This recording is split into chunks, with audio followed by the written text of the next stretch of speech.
Jom ramai-ramai kita tanam 932.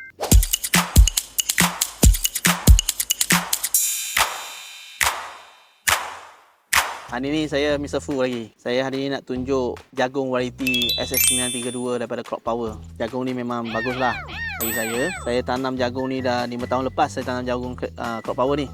Tapi yang saya paling suka variety 932 ni lagi lah. Masa saya tanam ni, setiap hari pun hujan petang daripada Kuantan ni. Kalau orang duduk Kuantan mungkin tahu dah. Tapi masih boleh dapat hasil yang lumayan. Satu pokok, dua toko. Kebanyakan pokok, 80% saya boleh dapatkan hasil yang dua pokok. Bermaksud saya tanam satu musim, dapat hasil tuai yang dua musim. So agak lumayan lah. Saiz jagung dia purata boleh dapat 600 hingga 700. Biasa kita dapat target 500,5 hingga 600,5 sudah kita A lah. Tapi saya tanam purata dapat 600 ke atas lah. So mantap lah. Walaupun dua toko pun dapat 600 juga.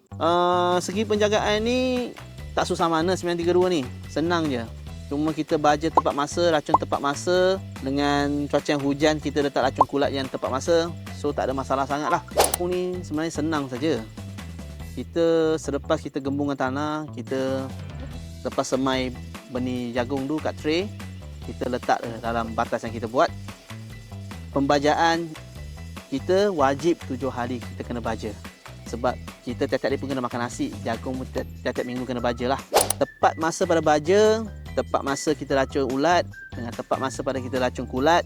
So kita akan berjaya jugalah dalam tanam jagung ni. So saya yakin dengan Crop Power lah sebab saya pilih 932 ni.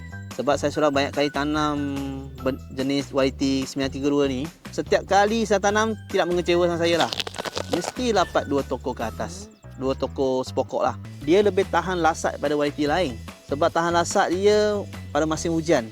Kita tak tahu cuaca kita bila hujan. Walaupun sekarang musim kemarau pun dia hujan. Nasib baik saya tanam variety 932.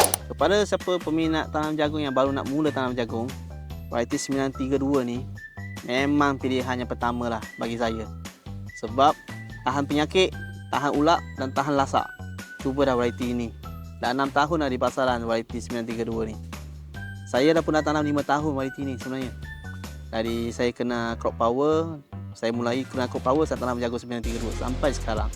Baru saya sembuh di bidang sayur.